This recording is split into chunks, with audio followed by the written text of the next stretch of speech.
I don't know if it's a dog or a dog, or 50-50. Yeah, like 50-50.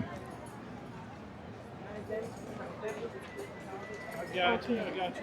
What you doing now? Okay. Wow.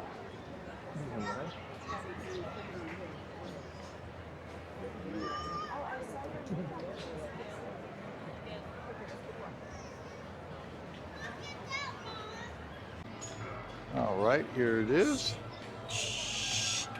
Cholo. Ay, Dios. Cholo. It's Tali.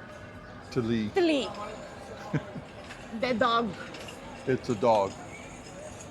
This dog supposed to help you to cross to the other side.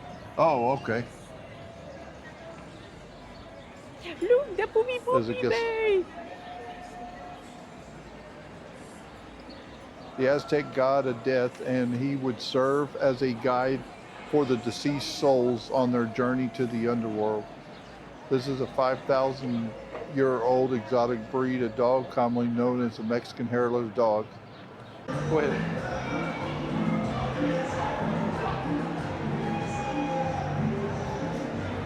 Okay.